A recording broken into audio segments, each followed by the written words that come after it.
Okay, Pa goes to town. Before dawn, Pa went away. When Laura and Mary woke, he was gone and everything was empty and lonely. It was not as though Pa had only gone hunting. He was going to town and he would not be back for 4 long days. Bunny had been shut in the stable, so she couldn't follow her mother. I lost my place. Oh, the trip was too long for a colt. Bunny whinnied lonesomely. Laura and Mary stayed in the house with Ma. Outdoors was too large and empty to play in when Pa was away. Jack was uneasy too, and watchful. At noon, Laura went with Ma to water Bunny and to move the cow's picket pin to fresh grass. The cow was quite gentle now. She followed where Ma led, and she would even let Ma milk her.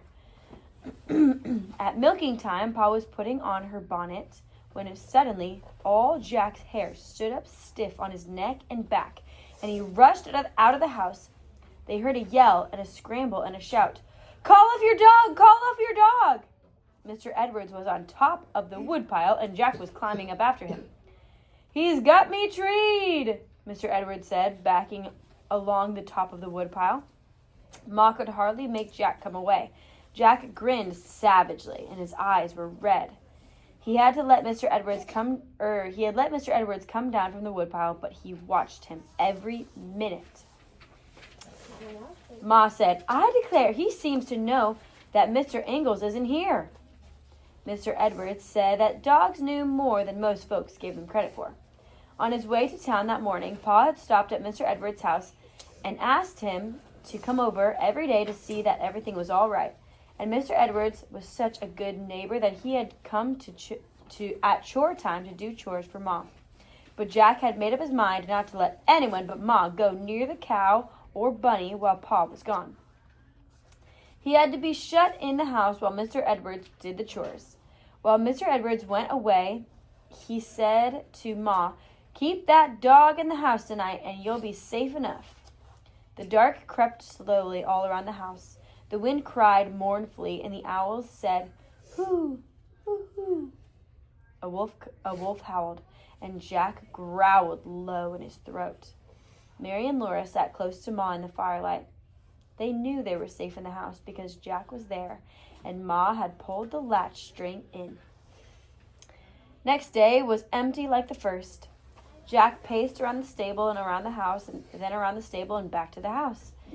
He would not pay any attention to Laura. That afternoon, Mrs. Scott came to visit with Ma. While they visited, Mary and Laura sat politely, as still as mice. Mrs. Scott admired the new rocking chair. The more she rocked in it, the more she enjoyed it, and she said how neat and comfortable and pretty the house was. She said she hoped to goodness they would have no trouble with Indians.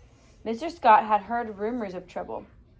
She said, "Land knows they'd never do anything with this country themselves. All they do is roam around over it like wild animals. Treaties or no treaties, the land belongs to folks that'll farm it. That's only common sense and justice." She did not know why the government made treaties with Indians. The only good Indian was a dead Indian. The very thought of Indians made her blood run cold. She said, "I can't forget the Minnesota massacre. My pa and my brothers went out with the rest of the settlers and stopped them only 15 miles west of us. I've heard Pa tell often enough how they..." Ma made a sharp sound in her throat, and Mrs. Scott stopped. Whatever a massacre was, it was something that grown-ups would not talk about when little girls were listening. After Mrs. Scott had gone, Laura asked Ma what a massacre was. Ma said she could not explain that now. It was something that Laura would understand when she was older. Mr. Edwards came to do chores again that evening, and again Jack treed him on the woodpile. Ma had to drag him off. She told Mr. Edwards she couldn't think what had got into that dog. Maybe it was the wind that upset him. The wind had a strange, wild howl in it, and it went through Laura's clothes as if the clothes weren't there. Her teeth and Mary's teeth chattered while they carried many armfuls of wood into the house. That night, they thought of Pa in Independence. If nothing had delayed him, he would be camping there now, near the houses and the people. Tomorrow he would be in the store buying things. Then, if he could get an early start, he could come part of the way home and camp on the prairie tomorrow night. And the next night he might come home. In the morning, the wind was blowing fiercely, and it was so cold that Ma kept the door shut. Laura and Mary stayed by the fire and listened to the wind screaming around the house and howling in the chimney. That afternoon, they wondered if Pa was leaving in Independence and coming toward them against the wind. Then it was dark. They wondered where he was camping. The wind was bitterly cold. It came even into the snug house and made their backs shiver while their faces roasted in the heat of the fire. Somewhere on the big, dark, lonesome prairie, Pa was camping in that wind. The next day was very long. They could not expect Pa in the morning, but they were waiting till they could expect him. In the afternoon, they began to watch the creek road. Jack was watching it too. He whined to go out, and he went all around the stable and the house, stopping to look toward the creek bottoms and show his teeth. The wind almost blew him off his feet. When he came in, he would not lie down. He walked about and worried. The hair rose on his neck and flattened and rose again. He tried to look out of the window and then whined at the door. But when Ma opened it, he changed his mind and would not go out. "Jack's afraid of something," Mary said. "Jack's not afraid of anything. Ever," Laura contradicted. Laura, Ma said. "It isn't nice to contradict." In a minute, Jack decided to go out. He went to see that the cow and calf and Bunny were all safe in the stable. And Laura wanted to tell Mary, "I told you so." She didn't, but she wanted to. At chore time, Ma kept Jack in the house so he could not tree Mr. Edwards on the woodpile. Pa had not come yet. The wind blew Mr. Edwards in through the door. He was breathless and stiff with cold. He warmed himself by the fire before he did the chores, and when he had done them, he sat down to warm himself again. He told Ma that Indians were camping in the shelter of the bluffs. He had seen the smoke from their fires when he crossed the bottoms, and he asked Ma if she had a gun. Ma said she had Pa's pistol, and Mr. Edwards said, "I'll reckon they'll stay close in camp a night like this." Yes, Ma said. Mr. Edwards said he could make himself right comfortable with hay in the stable, and he would spend the night there if Ma said so. Ma thanked him nicely, but she would not put him to that trouble. They would be safe enough with Jack. "I'm expecting Mr. Ingalls any minute now," she told him. So Mr. Edwards put on his coat and cap and muffler and mittens and picked up his gun.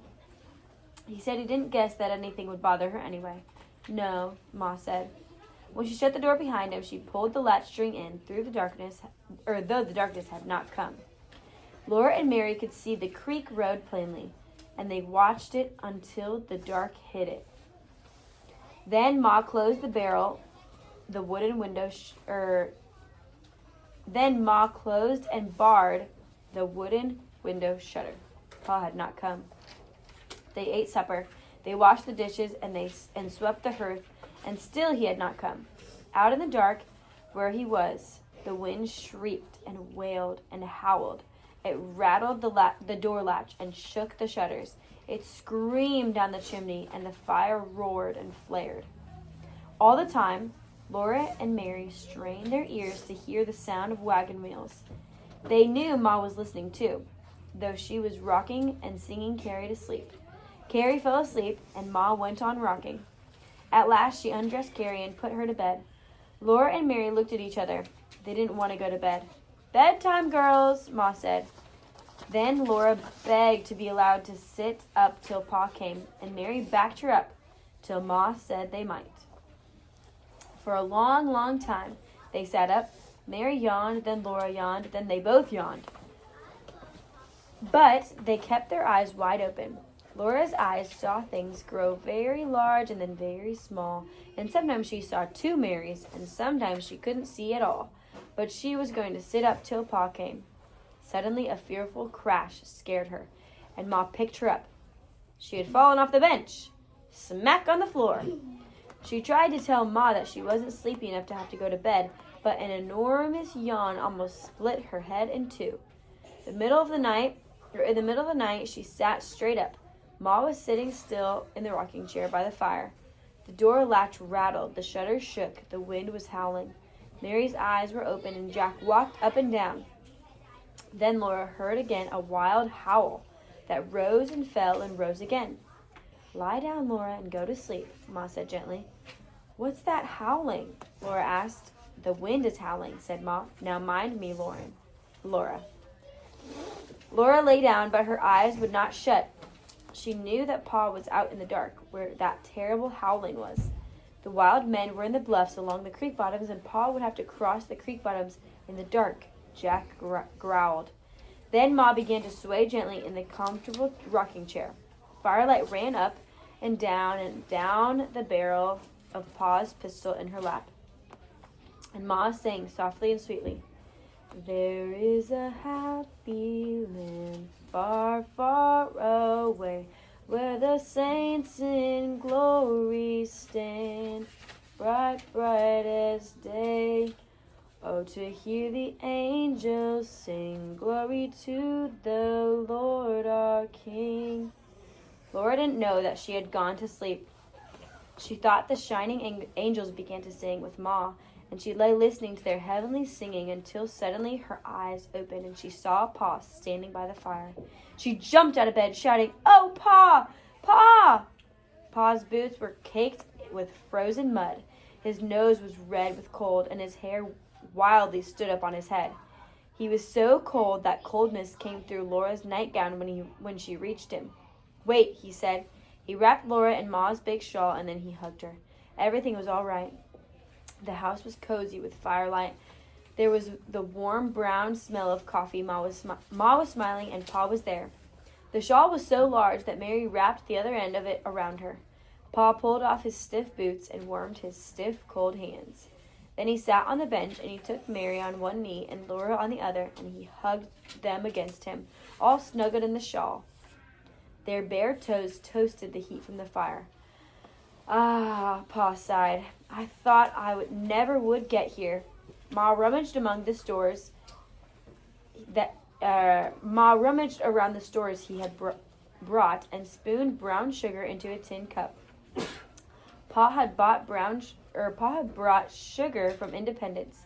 "Your coffee will be ready in a minute, Charles," she said. "It rained between here and Independence going," Pa told them. "And coming back, the mud froze between the spokes till the wheels were nearly solid. I had to get out and knock it loose so the horses could pull the wagon. And seemed like we'd no more than started when I had to get out and do it again. It was all I could do to keep Pet and Patty coming against that wind. They're so worn out they can hardly stagger. I never saw such a wind. It cuts like a knife." The wind had begun while he was in town.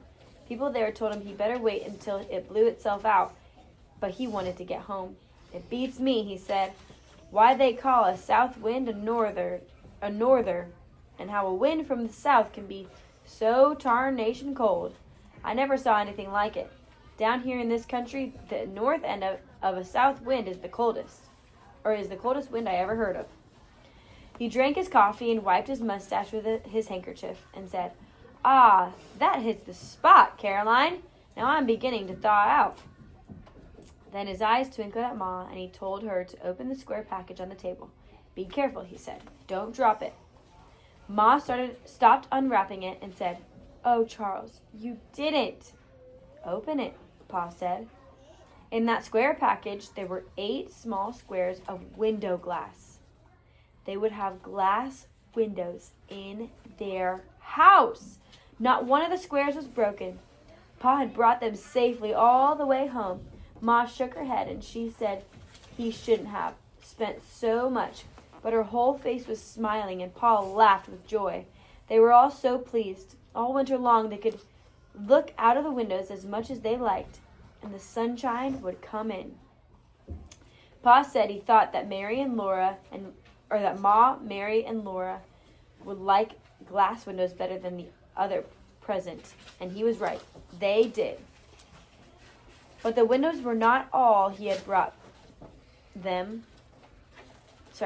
But the windows were not all that he had brought them. There was a little paper sack full of pure white sugar. Ma opened it, and Mary and Laura looked at the sparkling whiteness of that beautiful sugar, and they each had a taste of it from a spoon. Then Ma tied it carefully up. They could have white sugar when company came. Best of all, Pa was safely home again. Mary and Laura went back to sleep, very comfortable all over. Everything was all right when Pa was there, and now he had nails and cornmeal and fat pork and salt and everything. He would not have to go to town again for a long time. Dun, dun, dun.